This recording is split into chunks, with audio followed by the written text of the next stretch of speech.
Hi, this is Nicola from Achieve Your Best Life, and today I'm going to talk about the 7 reasons you should do the hard stuff first. So, how often have you delayed starting on a task because basically you are fearful?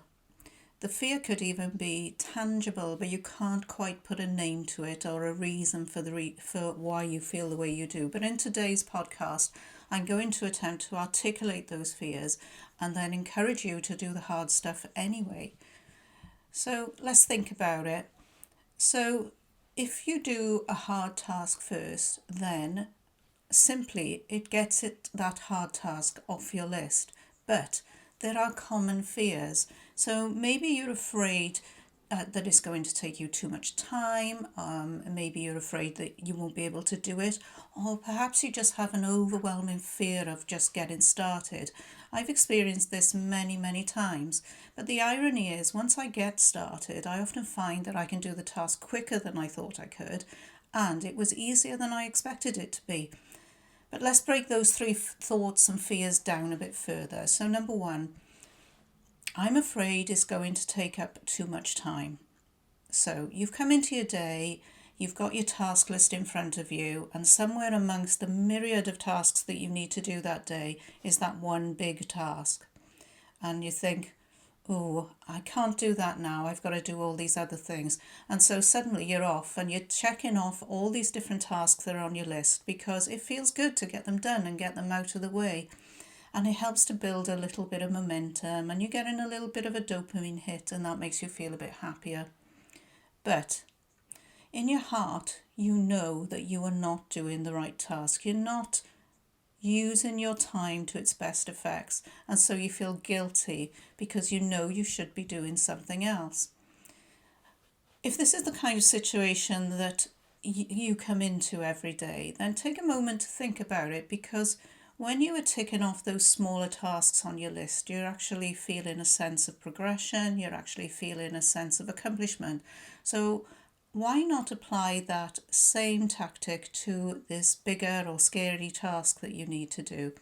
In other words, take the task and break it down into as many small sections as you possibly can. The smaller, the better. And the reason I say that is that every time you tick off or check off one of those smaller tasks related to the big task, you will feel the same hit of dopamine, the same endorphin hit, and you will feel happier that you've made some progress. Eventually, as you build on each of these smaller subtasks, you are progressing the larger task, the scary task, the overwhelming task, until eventually it's complete. And you'll feel amazing for having achieved that. So just give that a try. It's worth it. So what if you're afraid that you might not be able to do the task in the first place? There's this quote from Thomas Fuller that says, "All things are difficult before they are easy." And that's so true, don't you think? It's a valid fear. If we have a lack of understanding of the task we're about to undertake, it's going to make us procrastinate. So here's a little tactic to help yourself get moving. Look at the task and again, break it down into as many sections as you can. And then sift through those little subtasks that you have in front of you and think to yourself, which ones can I do? Which ones right now do I not understand? And I would suggest that once you've got your task broken down into those two sections, that you start working on the ones that you think you actually can do. In other words, get moving immediately, because that will make a difference to how you're feeling about the task. And then eventually, once you've gone through a number of those smaller tasks and you will have built up some confidence and some momentum, then consider asking somebody else for help with the ones that you're not sure about. Or alternatively, there's always Google. How do I do this? How do I do that? And then try and find a way around moving and progressing the tasks that you're not sure about. In other words, don't let procrastination hold you back. Don't endlessly procrastinate. Find someone to help or get Googling for some training. So what if you're just afraid to start the task? Those fears usually come about from the two things we've already talked about, or maybe perfectionism is getting involved as well. The trouble is, if you don't start and you don't progress the task, then effectively you've stopped, and that's forever. And is that what you want? It's your decision, really, about whether to get going or not. Your decision is therefore not about how you are going to get going, but whether you are going to do the task at all. And as harsh as that sounds, that's the question you need to ask yourself. Because if you don't move the task forward, that is a choice. And you get to make the choice of whether to do something or not do something. But ultimately, the result of those choices are yours. So I would say make a start. So what if starting isn't actually that big of a deal after all? Because if you don't get started on the task, then it doesn't get done, period.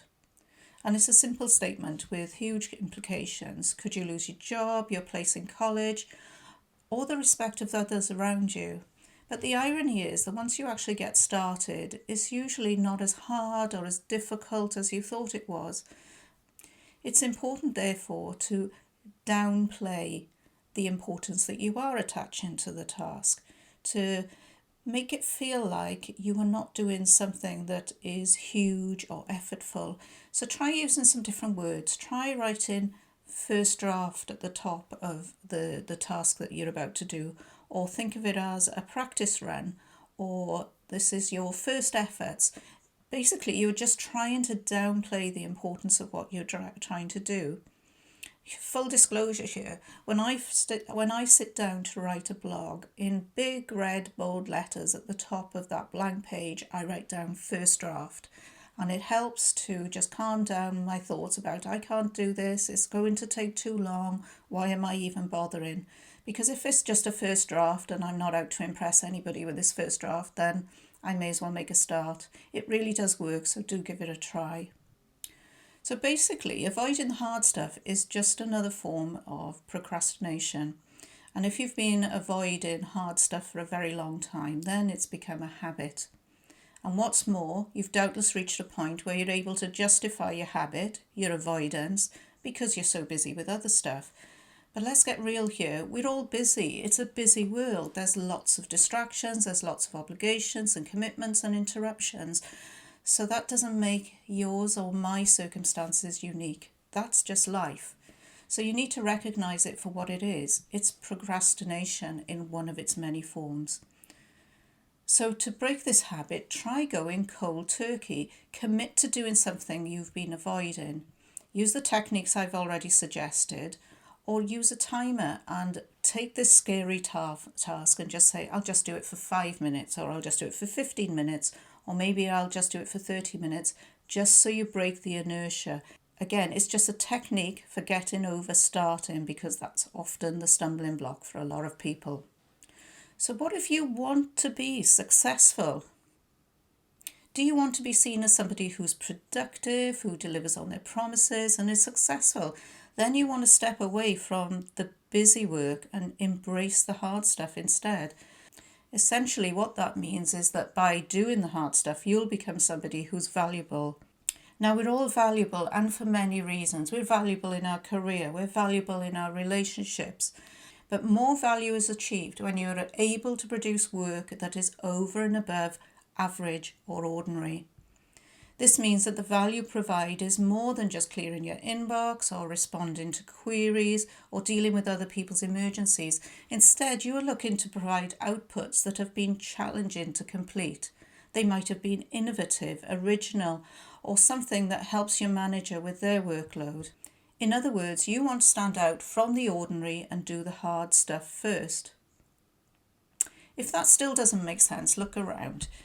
If you are producing work that's the same as everyone else's, then it's average. So what needs to change to help you stand out from the crowd? Here's another thought. Doing the hard stuff will make you happy. I think that's a bit counterintuitive, but bear me out. So listen to this quote from Theodore Isaac Rubin. Happiness does not come from doing easy work, but from the afterglow of satisfaction that comes from after the achievement of a difficult task that demanded our best. It's thought-provoking, isn't it? But no matter how bad your first effort, you'll be much happier for having started, for getting off the starting blocks, to learn what you need to learn to move things forward and make a mark on that proverbial blank sheet.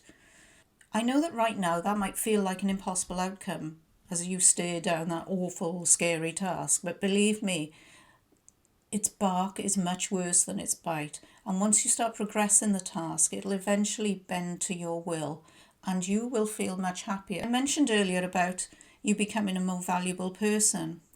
And this is really true because the hard stuff is usually the really important stuff, but it's often not the urgent stuff. I mean, if you're going to learn a language, it's often not urgent, but it could be very important to you. So it's frequently easy to put off doing the hard stuff because in a lot of cases, it'll be your own personal development. And even a difficult work task that's been assigned to you comes with development opportunities, but failing to follow through and do the task has more implications than a lost growth opportunity. Here are some examples to consider. So, clear your inbox versus learn a new language, or scroll through social media, or complete your assignment in good time, or how about washing the dishes versus having a difficult conversation? The first choice in all these examples is relatively easy compared to the more difficult task. However, completing the difficult task will give your self-confidence a huge boost. It'll add to your skill set and it'll make you feel more organised and prepared. And in the final example, potentially clear the air and improve a relationship. So I've already mentioned that a task could be important but not necessarily urgent.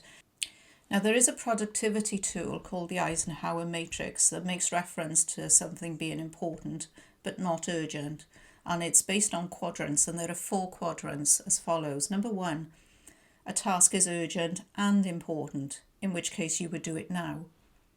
Number 2, the task isn't urgent but it is important, so you could schedule it, but you have to make sure that you get it done. The task could be urgent but not important. And by not important, it could be that it's just not important for you to do, in which case delegate it, because if it's urgent and you can ask somebody else to do it, then do so. It might better suit their skill set anyway. And the 4th quadrant is not urgent and not important. And why are you doing stuff like that? Just dump it. If it's not urgent and it's not important, just get rid of it. Your to-do list is long enough anyway.